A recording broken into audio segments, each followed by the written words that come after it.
Hello and welcome to the Cryptocurrency News channel. Today we're going to talk about Vechain, but if you want to join me on my live streams, check out my links and in the description and the comments. So, when I first started this year, before this whole Corona thing came out, I wanted 5 cents by the end of the year if BTC does not go on a bull run. Now, I'm going to be doing this video assuming that Bitcoin's not going to go on a bull run, because if Bitcoin goes on a bull run, this can be very, very different. I'm going to talk about kind of like my expectations, both for transaction numbers and for price by the end of the year. So the thing is, I expected 5 cents at the beginning of the year, but that was before pandemic land hit. And pandemic land, unfortunately, affects international trade, which unfortunately affects logistics. You can see this directly with Food Gates, which was supposed to launch like several months ago, but actually has been delayed because, well, international trade is stuck at a standstill.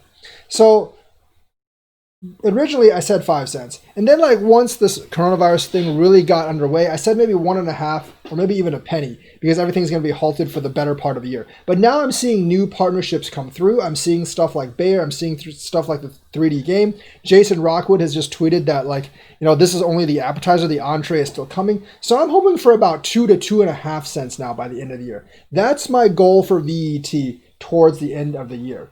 Transactions wise, we've actually seen a slight uptick in transactions for the last 2 weeks. This week it's around 4-something million. I do think that either has to do with Sam's Club, because they're putting on more items on their blockchain, or it has to do with real items onboarding a lot of stuff. The whole authentication for COVID-19 supplies, the face masks, and the authentication for food and other things, that has really kicked things up. Now, the tension between US and China could actually be bad for Vechain, because that's really getting blown over way over the top, and that could actually be pretty bad. But remember, that's only with the United States. With the rest of Europe and the rest of the world, they don't really have that problem. So stuff like Food Gates, San Marino, I still expect to progress forward. I'm not really sure what's happening to the summit, but if they actually get more partnerships, they should actually start rising in price again as Bitcoin actually recovers. I think this pandemic will force the world to get more digital. I don't think things in the business world will quite be the same again, as people will go more digital, and that actually gives more opportunities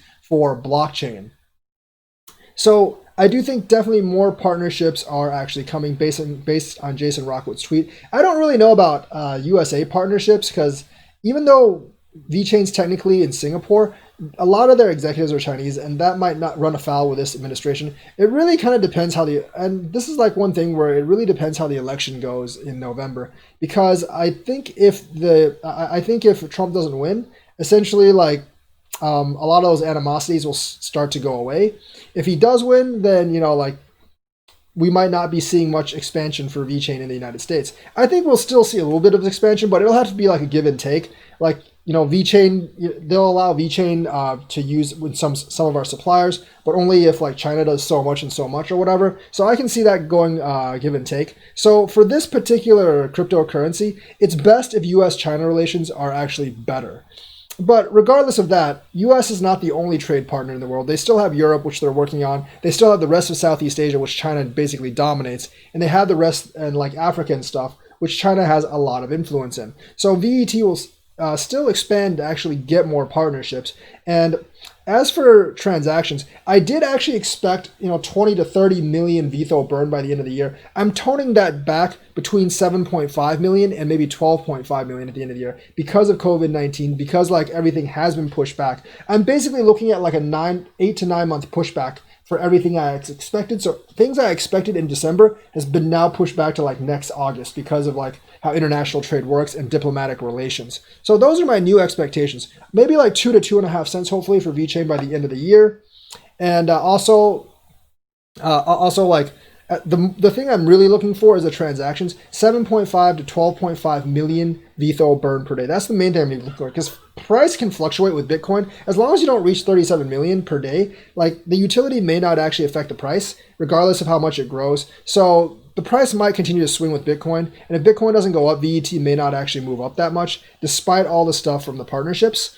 So what I'm really looking for is 7.5 to 12.5 million vTHO burned a day, and hopefully 2 to 2.5 cents by the end of the year. So that's kind of what I'm looking for. Let me know what you're looking for by the end of the year. Like and subscribe, and hit that bell notifications button. Thank you, and have a nice day.